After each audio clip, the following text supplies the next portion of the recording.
अभिवादन स्वीकार करें। मैं उदय पठानिया। विमल नेगी प्रकरण।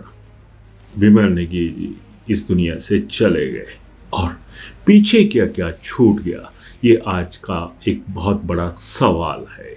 क्योंकि उनकी मौत से जुड़ी वजहों को खंगालने के लिए जो टीमें बनाई थी वो सरकार ने बनाई थी, जो अधिकारी तैनात किए थे वो सरकार ने किए थे।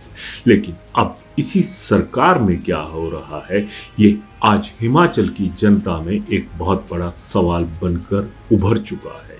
और उभरे भी क्यों ना, क्योंकि पिछले दिनों जो कुछ भी हुआ वो कुछ ऐसा हुआ कि जिससे आम आदमी में ये चर्चा भी आम हो गई। और इस आम चर्चा में जो चर्चे खास चेहरों के हुए वो भी यहाँ पर जिक्र करना जरूरी रहेगा। और जब ऐसी चीजें होंगी तो व्यवस्था पर सवाल उठना लाजमी हो जाते हैं। खैर, सीधा मुद्दे की बात पर आता हूँ।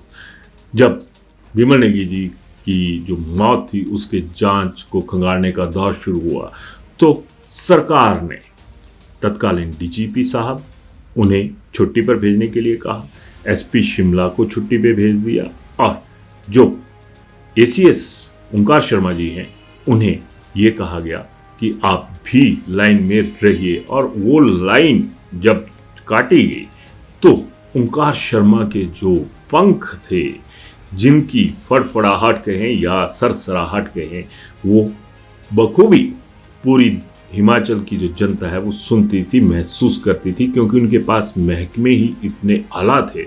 और ये अफसर वहाँ पर खुद को साबित भी कुछ इस तरह से कर रहे थे कि लोगों को एक भरोसा था। और खुद सरकार ने कहा था कि काबिल अफसरों की हमने यहाँ पर जो जांच है उनको जिम्मा दिया गया है। लेकिन उसके बाद क्या हुआ, ओंकार शर्मा जी के पास सिर्फ और सिर्फ ट्राइबल विभाग दिया गया, यानी जिस ट्राइबल से शर्मा जी का ताल्लुक रहा वो ही उन्हें थमाया गया। यानी जहाँ उनकी जड़ें थी, जहाँ उनका पालन पोषण शैक्षणिक व्यवस्था थी, उन्हीं जड़ों में उनको एक बार फिर बिठा दिया गया। या फिर यूँ कहें कि काबिल अफसर की जड़ों में ही तेल दे दिया गया तो गलत नहीं होगा। अब उसके बाद जो नतीजे आए तो वहाँ पर भी बहुत हैरानीजनक चीज़ें थी। डीजीपी साहब रिटायर हो गए। एसपी शिमला संजीव गांधी जी, जिनकी काबिलियत कह लें या फिर उनकी मेहनत कह लें कि शिमला उनके जाने के बाद जाम हो गया।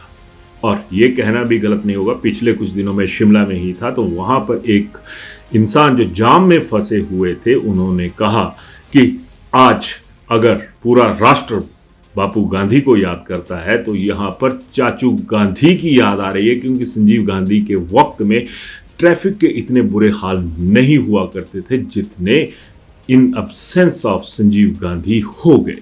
यानी यहाँ पर भी लोगों ने काबिलियत खंगाली कि एसपी संजीव गांधी उनको बहाल कर दिया। कोई बुरी बात नहीं थी, वो अच्छी ही बात थी, क्योंकि शिमला का भट्ठा जो है जहाँ पर सरकार बैठती है वहाँ पर बैठ गया था।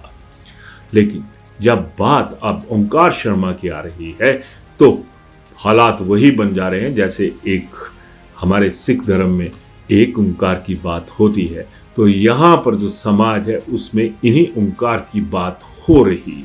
पूछा जा रहा है कि क्या वजह रही, किस बात की सजा जो है वो ओंकार शर्मा को मिली कि उनके पंख काटने में कोई दया भाव नहीं रखा गया। और जब बात उन अफसरों की आ जाए जो इसमें नामजद हुए थे, उन्हें भी बहाल कर दिया गया, उन्हें भी जो बढ़िया महकमे थे वो दे दिए गए। खैर, ये सरकार का अपना हक है, सरकार का अपना विजन है। लेकिन इसी विजन के मुकाबले में जो जनता के टेलीविज़न पर अब खबरें दिखनी और सुननी शुरू हो चुकी हैं, और ये जो टेलीविज़न दिखता नहीं है इसको महसूस करने की ज़रूरत होती है कि इस टेलीविज़न में जो दृश्य आम आदमी की नज़रों में बिना टीवी के नज़र आ रहे हैं वो आखिर हैं क्या। ट्राइबल विरोधी होने का जो ठप्पा है वो तो सरकार पर लग ही गया, क्योंकि यही एक मुद्दे हैं हिमाचल में जो हावी रहते हैं कि ट्राइबल का विकास नहीं हो पा रहा है, ट्राइबल पर किसी का कोई फोकस नहीं होता है। यहाँ पर तो ट्राइबल के नाम पर एक अधिकारी के साथ लोगों के मुताबिक जो बेइंसाफी हुई है वही चर्चा का बहुत बड़ा विषय बन चुकी है। ओंकार शर्मा इतने सोशल है कि इनका एक मैसेज जो है ना, चाहे वो इशारों में हो या फिर इनकी अपनी पीड़ा हो, वो सोशल मीडिया में भूचाल ला देता है और लोग इनके साथ खड़े हो जाते हैं।